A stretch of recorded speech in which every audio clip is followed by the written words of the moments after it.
I've been writing F# for like the past 4 years now, specializing in Azure for like the past 3. And I've also written a book called Reactive Applications with Akka.net. But what I'm going to be talking about today is these kind of things, your side hustles, your side projects, that spare time gig that you've got going on that might pay off one day, right? We can call it all these things all we like, but at the end of the day, it's all just a startup, right? It's a case of we're going to be able to make some money off of this thing, hopefully, in the end. Now, why do people actually build startups, though? Like, what drives people to make new businesses, new opportunities, etc.? So, I've seen that people typically have 2 reasons for it. One is they want to solve a problem. They've got something that they want to do to change the world, or they just want to learn a new technology, right? Today, we're going to be focusing on number 1, the idea of solving a problem. We want to be able to change the world, basically. Now, the typical process to make that happen is we have a problem. We come up with an idea of how we could maybe solve that problem. Then we do a bit of brainstorming, we come up with a solution. Next step, we do a bit of business. There's a few meetings in there, like there's talking, there's lawyers involved probably, and before we know it, we get to an exit where we're multimillionaires and we're flying around in private jets with our private yachts and everything, right? That's how it works out. The problem bit, right? That's your bit to solve. I can't help you there. The idea? Yeah, that's you as well. The business? Unfortunately, that's not my domain. That is on you again. The exit? That's the really hard bit. Once again, that's you guys. But let's talk about the solution bit, right? This is the bit where I can actually come in and help you guys out. So what we want to do is we actually want to build out a solution to this problem that we've got. And what we've got is not a lot, really, right? When we come up with our first idea, what have we got? Well, we've got a lack of money. Typically, there's no investors at this stage yet, so we're at a situation where the only thing that we've got is the money in our bank account, which is typically not a lot. We also lack resources, so we don't actually have a team available to us at this point. We lack time. Markets evolve rapidly, so we want to be able to just build stuff quickly, get it out the door, and start making money as soon as we possibly can. What we do have, though, is we've got knowledge. We have this understanding of a deep domain aspect, or some tech that's going to revolutionize what we're doing, that's going to make everything so much better in life. We've also got passion, right? If you want a startup to succeed, you've got to be dedicated to it, and you've got to have this passion and this drive to succeed. And because we're a startup, we've also got a ping pong table somehow. I don't know, like you say startup 3 times in a mirror, and a ping pong table appears behind you. But we can't just jump out and say, let's build this new solution, right?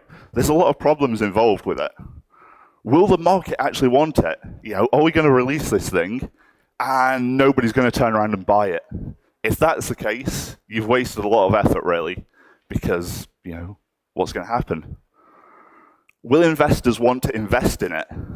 If nobody actually wants to give you money to build this thing, it's going to be really difficult to make that happen. Is this idea manageable, right? So it's all well and good me turning to you guys and saying, look, tomorrow I am going to start building a time machine company. If I can't do that, it's no use saying that. I'm not going to be able to do anything.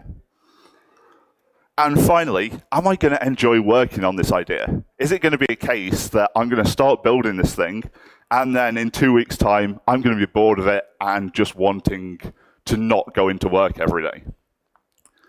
And so the way that we do this is we have this notion of a minimum viable product, this idea of the simplest thing that solves the problem. Like, the best people to tell you whether the thing that you're working on is a good idea or not are the people who are going to pay you money to work on that thing, right? So what we need to do is get this product, this concept, this idea, this solution out to our users as soon as possible. Now, here's the trouble, though, right? The people who are giving you money don't want a half-finished product. They don't want this thing that's broken or not working or whatever else.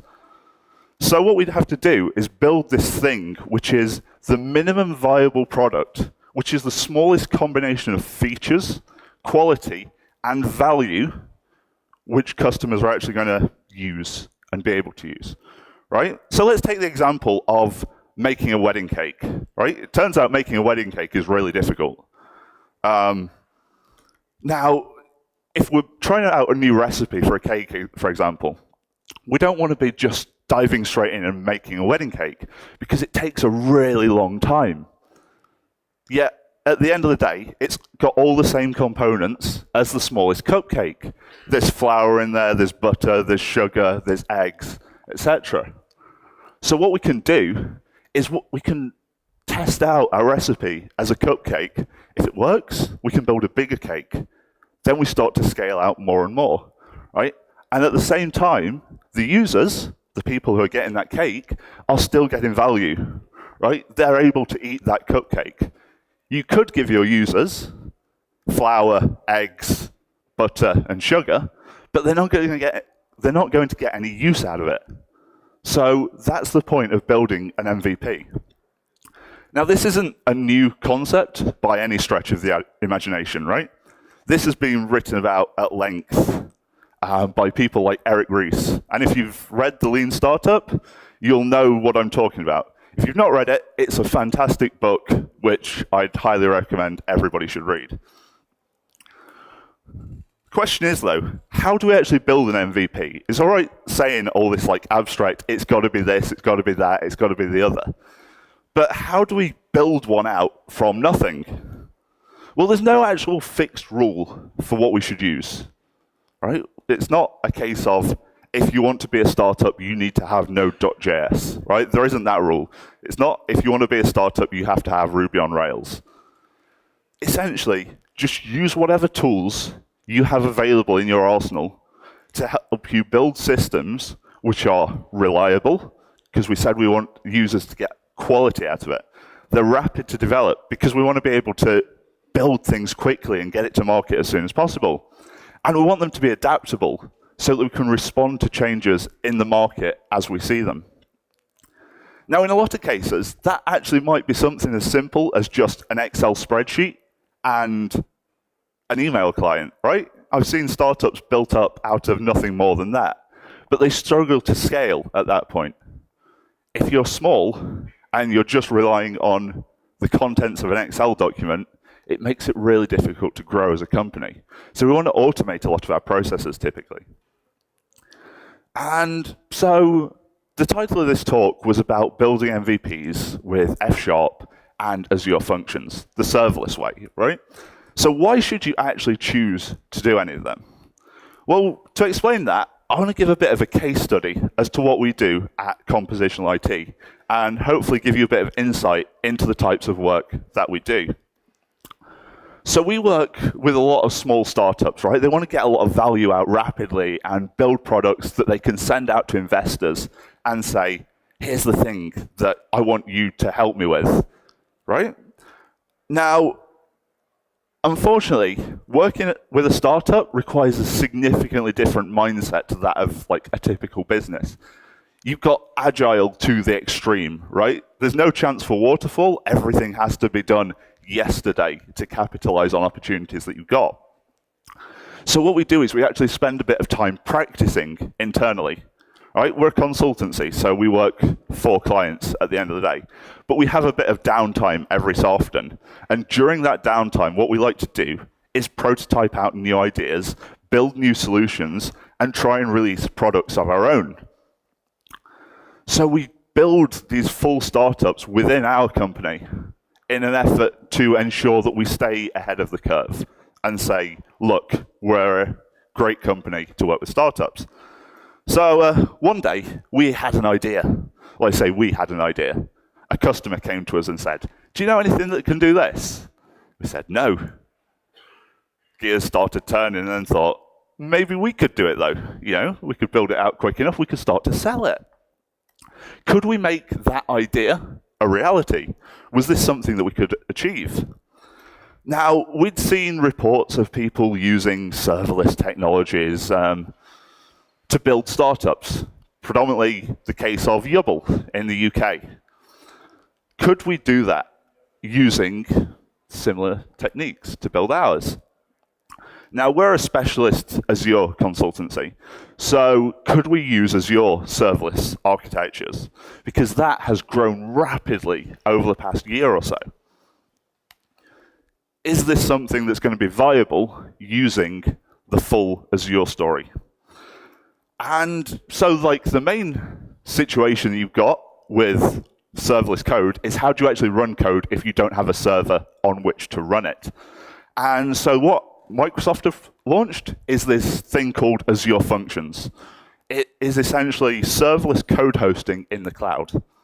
So what it does is you upload some code snippets, and it will execute those code snippets on demand in response to certain triggers. You don't need to worry about how your code runs or where it runs. All you need to worry about is what happens when it does run. Now, functions can execute things like JavaScript code.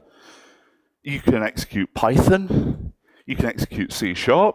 Fortunately, though, for us, you can execute F# as well, which was ideal for our use case. We're an F# consultancy. We want to be able to use the tools that we're productive in.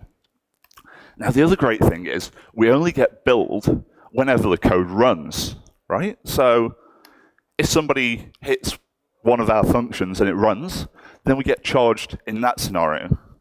And we only get charged for the amount of time it runs based on the number of seconds per month, right? So if we're running a web app where it only hits once a day, we only get charged for that once a day execution. Now, these things can be triggered by tons and tons of stuff, right? You've got the opportunity to have them triggered by timers. You can have them triggered by queues. So if you've got service bursts or Azure storage queues, they can be triggered by that. You can even have them triggered by object changes within Azure storage, right? So if you've got a blob stored in blob storage, you can tell Azure Functions, whenever that blob changes, I want you to execute this code, which is a really powerful model. But the other great thing is they can be triggered by HTTP requests, right? So whenever a web request comes in against an API, you can trigger this function and return a response back to the client, which is a really powerful feature, right?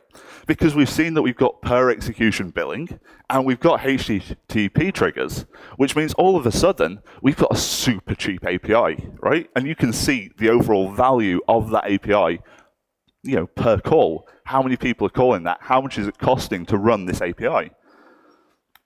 So what did we make, right? I mentioned that one of our clients came to us and sort of said, look, is this a thing? And well, did the thing that we make work? So we built out the API and infrastructure to simplify the automation of web scraping, right? So we said, I want to pull data down from a certain service every day on a certain schedule and store it in Azure blobs. And so we built that out. We built it out using Azure Functions. So that was our primary code hosting model. We used Azure Storage as our means of storage. Once again, no need to pay for our actual hosting fees. We just get an API that we can interact with. No servers, completely serverless. And we got the opportunity to use F# as well, which is fantastic.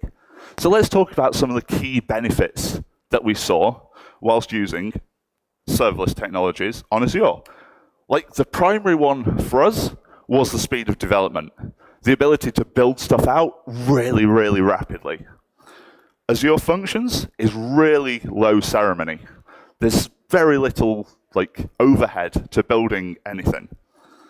Now, I don't know about you guys, but for me, analysis paralysis is a thing that I have to consider, right? When you're a software developer, it can kind of be a bit tempting to go all out and build more and more complex things because you have the opportunity to use these tools, right? So conference-driven development, you know the type. where you have this desire to use the latest tech for no other reason than to be cool and hip and trendy and everything. Ultimately, it's going to lead to problems down the line. Your customers don't care that you're using Kubernetes under the hood and you've got this massive distributed architecture that's going to scale up to billions of users around the world. They don't care that you've got a globally replicated data store available in 17 different geographies in case a meteor strikes or whatever. What they do care about is that they're able to get the promised functionality quickly. What they want to be able to do is see new features added over time. Now, the great thing about functions is to create a new function, all we have to do is add a new file. Like, that's all we had to do. It's a case of, I need a new feature in this thing, let's just create a new Azure function, and we'll call that through our API.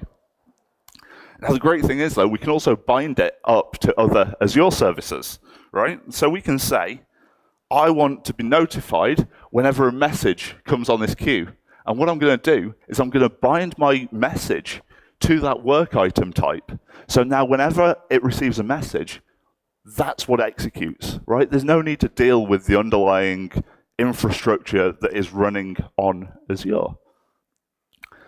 Now, I'm not going to go too deep into the F# side of things today. It's mostly focused on the serverless.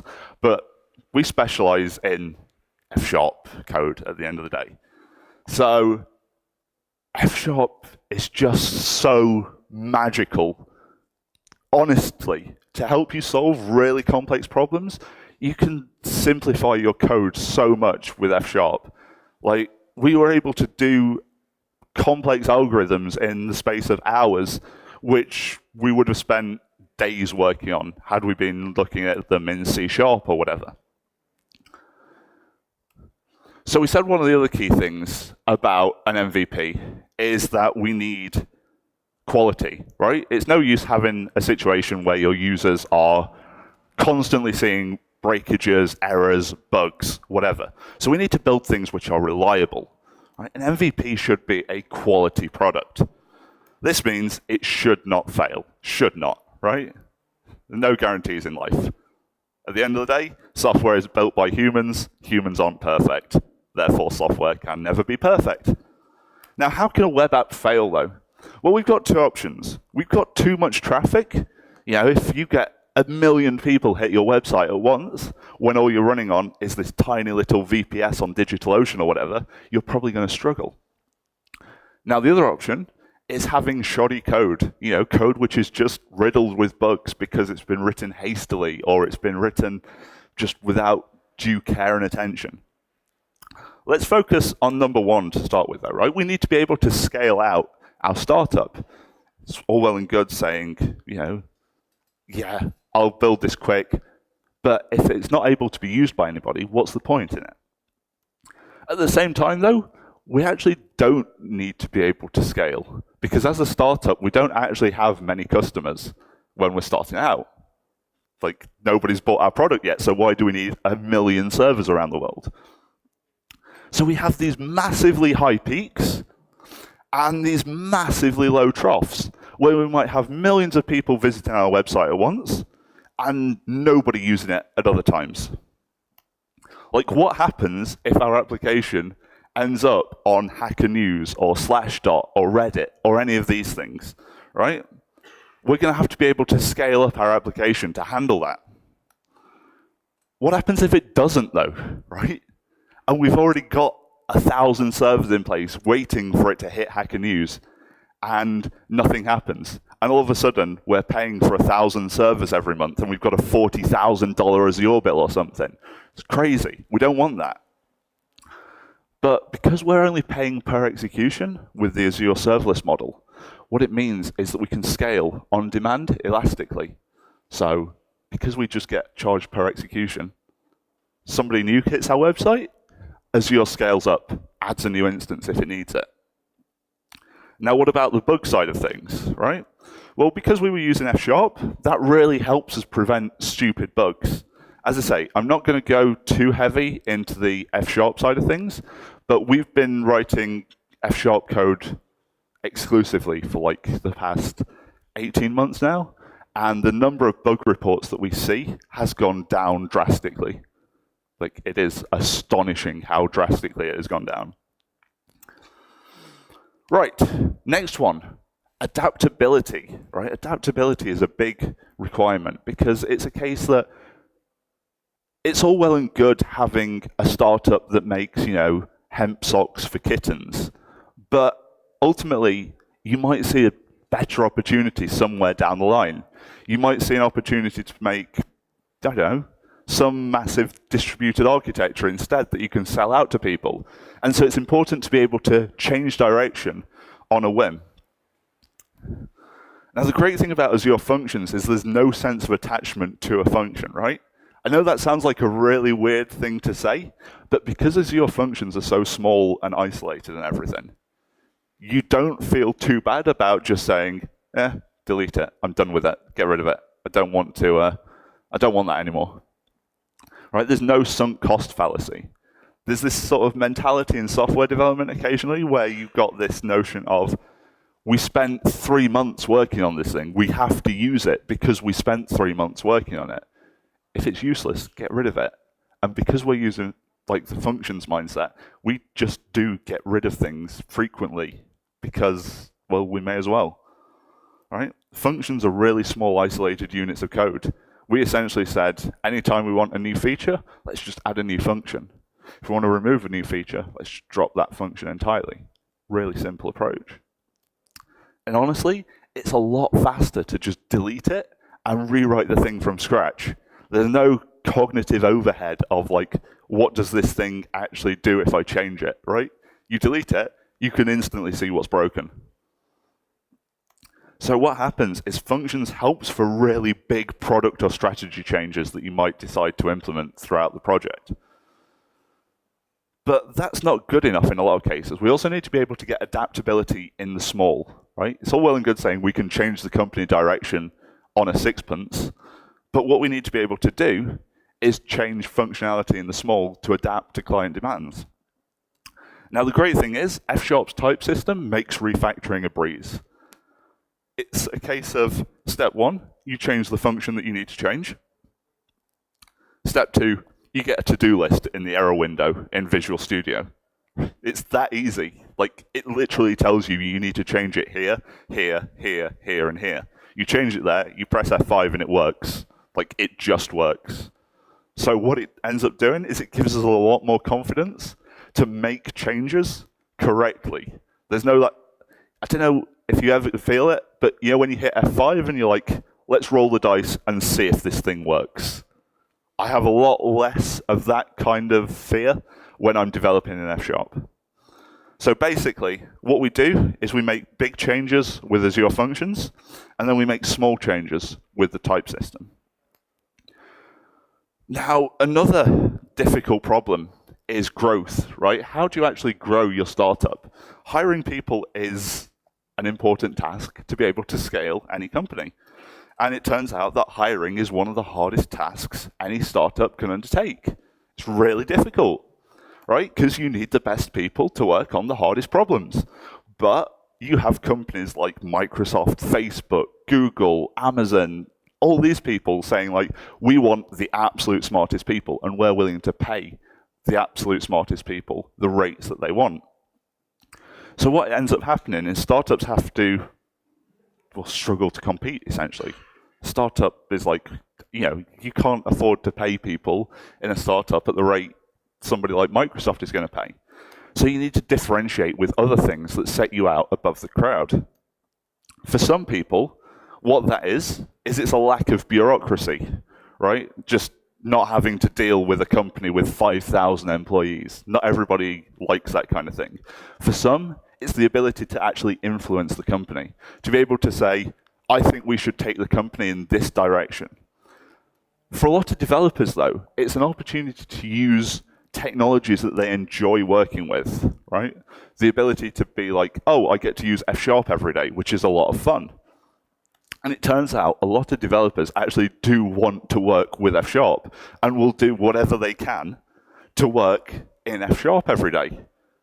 Now, for a lot of people, that is going and working for a different company that offers F#.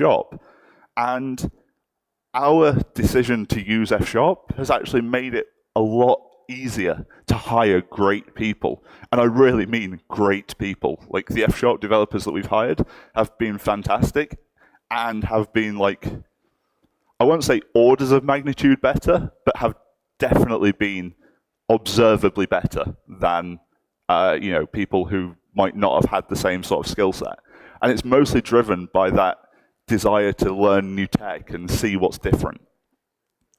Right, so we've got one other thing as well, which is the actual cost. We want to be able to build our product out on a tiny, tiny, tiny budget. If you're starting a startup from scratch, you have zero investment. Investors will only want to give you money once they can see a product actually working. And so, that might be a few months worth of savings. It might be some money that you've scraped together from family and friends. So you don't want to have a lot of expenses going out, because it turns out that businesses are really expensive to run, right? You've got to pay for things like accountants to make sure you're not falling foul of tax law. You've got to pay for lawyers to make sure you incorporate your company correctly. And accountants and lawyers aren't cheap. They like their Mercedes, that kind of thing. You've got to pay for advertising as well. You've got to be able to get the word out about your company, which is no easy task when you've got a very crowded marketplace. So what we need to do is make sure the total cost of ownership of our product is as low as possible. That means that the initial development time should be as low as possible, right? We want to make sure that we're not wasting hours and hours and hours of development time on things that don't matter. The trivial little things which we don't really add value with, right?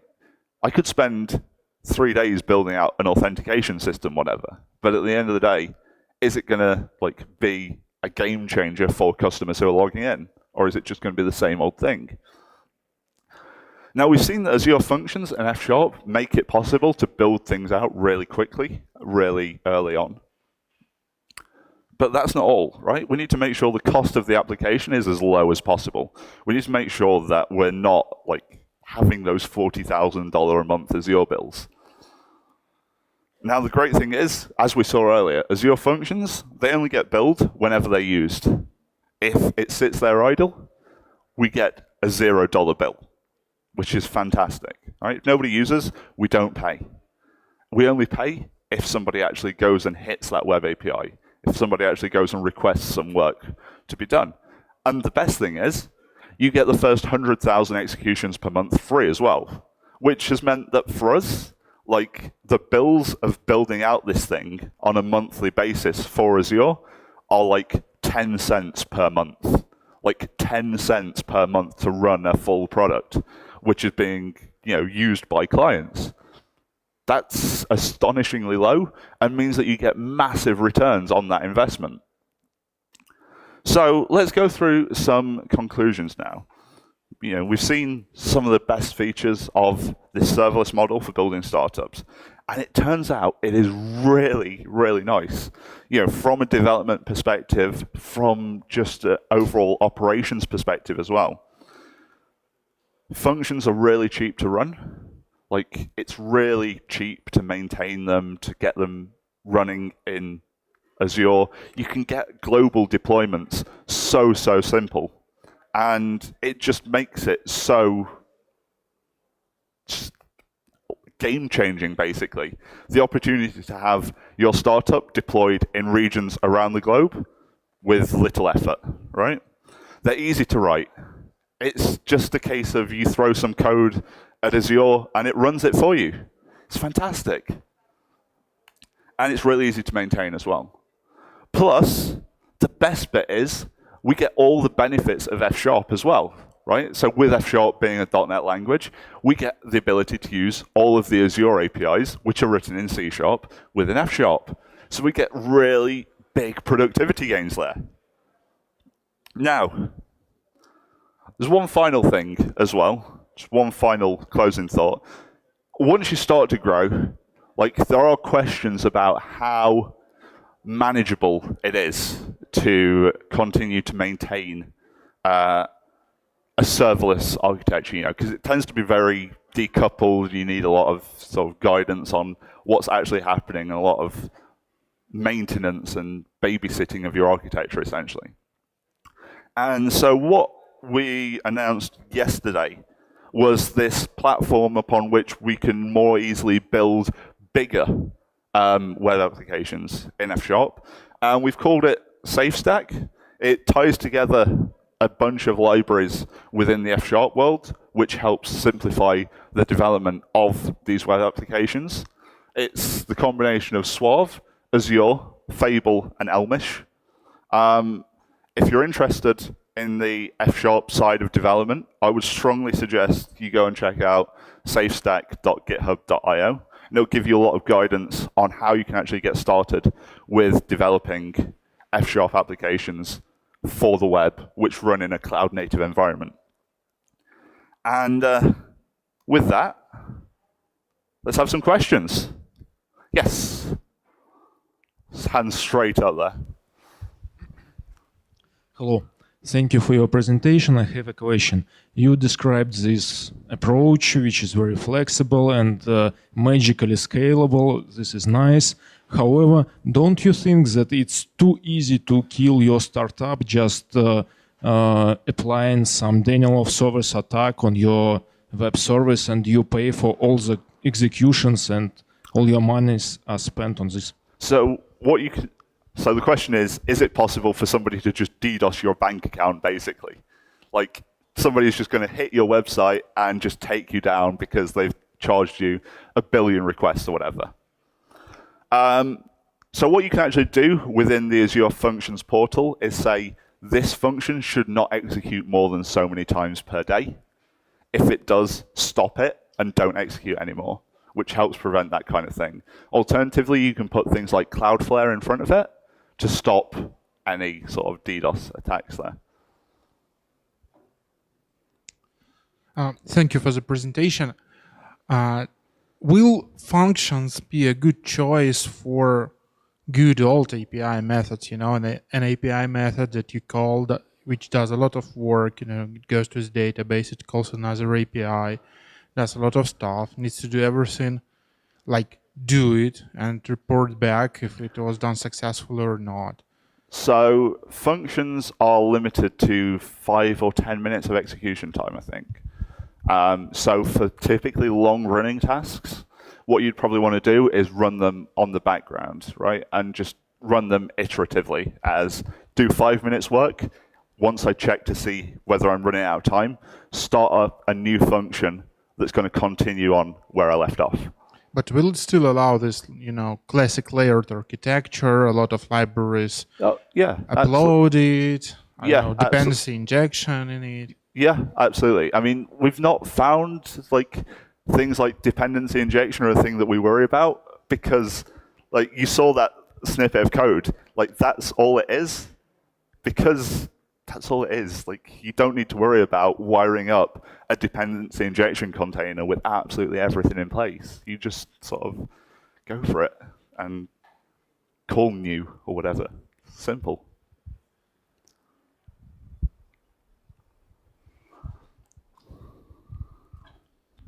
Thank you for your presentation. Just one question. How do you debug this code? How do you debug? Yes, how you maintain? Or you just make big amount of logs? So what we've had with the Azure Functions tooling, they provide a local emulator, so you can run your functions code locally, test it locally, debug it locally. So you can literally just hit F5 in Visual Studio and it executes. And then when it comes into production, it's typically a case of log everything. We log out everything to App Insights, and then we can just use App Insights as our query engine there to understand what's going on.